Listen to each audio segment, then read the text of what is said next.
ఎందుకు చెప్పినామంటే అంతకుముందు కేసీఆర్ గారు చేసినటువంటి జనాభా ప్రకారం 52% బీసీలు ఉండే. కానీ ఇవాళ కాంగ్రెస్ ప్రభుత్వం వచ్చి కులగణన అంటూ చేస్తే 46% బీసీలు పడిపోయింది. అంటే 6% తేడా ఎట్లొచ్చింది, ఎట్లా బీసీల జనాభా తగ్గుతుంది, ఎట్లా ఓసీల జనాభా పెరుగుతుంది అని కూడా మనం ప్రశ్నించడం జరిగింది. ఆ తర్వాత ఒత్తిడి తట్టుకోలేక ఏం చేసిండ్రు, మళ్ళీ కులగణన 15 రోజులు అని చెప్పింది. మరి ఈ 15 రోజులలో ఇవాళ ఆఖరి రోజు. మేము ఆ రోజే అడిగినాం, మీరు ప్రచారం చేయండి, ముఖ్యమంత్రి గారు మీ సొంత జిల్లా ఉమ్మడి మహబూబ్ నగర్ జిల్లా, ఆయన ఏం చేస్తారో మీరు చూస్తున్నారు. ఏ చిన్న కార్యక్రమం చేసినా కూడా ఫ్రంట్ పేజీల ఫోటోలు వేసుకొని అడ్వర్టైజ్మెంట్ చేస్తారు. కానీ ఇవాళ మీ అందరూ ఒకసారి నాకు జవాబు చెప్పాలి.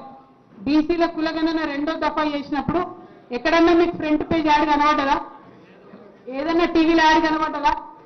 ఎక్కడన్నా ప్రచారం కల్పించిందా?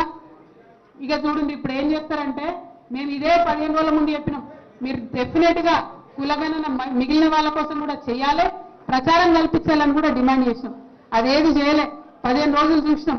ఇప్పుడు ఏం చేస్తారు, ఆన్లైన్ లో ఎన్నో వేల మంది వేసుకున్నారు, 10,000 మంది దాకా వేసుకున్నారని చెప్తారు. రేపు పొద్దున అదే లెక్కలు చూపిస్తారు, బీసీల జనాభా తక్కువ వేస్తారు, మళ్ళీ దాన్ని అసెంబ్లీలో బిల్లు పెట్టి మనని బుల్డోజ్ చేసేటటువంటి ప్రయత్నం చేస్తారు. కాబట్టే ఇవాళ నాగర్ కర్నూలు రౌండ్ టేబుల్ అనేది కీలకం. ఇది జరుగుతున్న రోజు ఏంటంటే ఇవాళ కులగణనకు చివరి రోజు.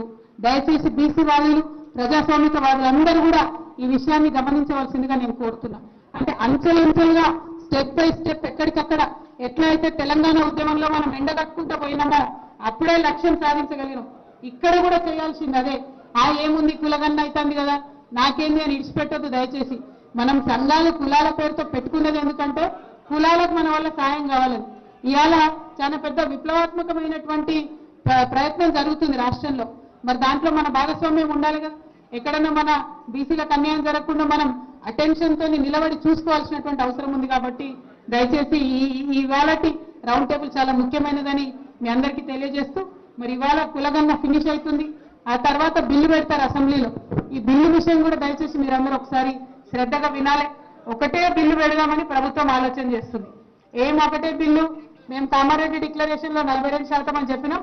కాబట్టి విద్య, ఉద్యోగ, రాజకీయాలు అన్ని కలిపి 42%కి ఒకటే బిల్లు అసెంబ్లీలో పెడతామని బట్టి విక్రమార్క గారు చెప్పింది ఇదివరకు ప్రెస్ మీట్ పెట్టి. ఆ తర్వాత తెలంగాణ జాగృతి నుండి నేను ఒక మాట చెప్పిన, ఏమని, మీరు ఒకటే బిల్లు పెడితే ఎవరన్నా కోర్టుకు పోతే మొత్తానికి మొత్తం అన్ని అవకాశాలు పోతాయి. దాని బదులు మీరు 3 బిల్లులు పెట్టండి. ఒకటి విద్యకు సపరేట్ గా పెట్టండి, దానిలో 46% ఇవ్వండి. మీరు చెప్పిన తప్పు లెక్క కాకి లెక్క అయినా 46% బీసీలు అని చెప్తారు.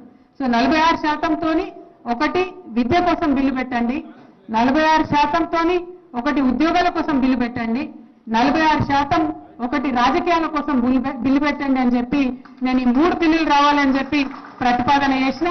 దాని మీద కూడా దయచేసి ఇప్పుడు మీరు మాట్లాడేటప్పుడు మీరందరూ కూడా మీ ఒపీనియన్ చెప్పాలి. ఎందుకంటే బీసీ బిల్లు అనగానే ఎవరో ఒకరాడ కోర్టుకేసుకొని రెడీగా ఉంటారు. ఇది మన అనుభవం, మనం చూసినాం 77 ఏళ్ల చరిత్రలో. మరి అది జరగకుండా ఉండాలంటే 3 బిల్లులు పెడితే దేనికి దానికి ఇండిపెండెంట్ గా పాస్ అయితే, విద్యలో 46% అవకాశాలు వస్తే, ఇంజనీరింగ్ మెడికల్ కాలేజీలలో 46% బీసీ బిడ్డలకు అవకాశం వస్తే మనకు మంచిదే కదా. ఉద్యోగాలలో, ప్రభుత్వ ఉద్యోగాలలో 46% బీసీలకు వస్తే మంచిదే కదా. రాజకీయాలలో 46% బీసీలకు వస్తే చాలా మంచిది. కానీ ఎవరైనా రాజకీయాల కోసం కోర్టుకు పోతే విద్య, ఉద్యోగం ఆగిపోవద్దు అనేది ఒక తల్లిగా నా ఆలోచన. అందుకోసమే నేను కోరుతా ఉన్నాను, 3 బిల్లులు పెట్టాలి, ఒకటి కాదు. ఒకటి విద్య కోసం పెట్టాలి, ఒకటి ఉద్యోగం కోసం పెట్టాలి, 3వది రాజకీయం కోసం పెట్టాలి.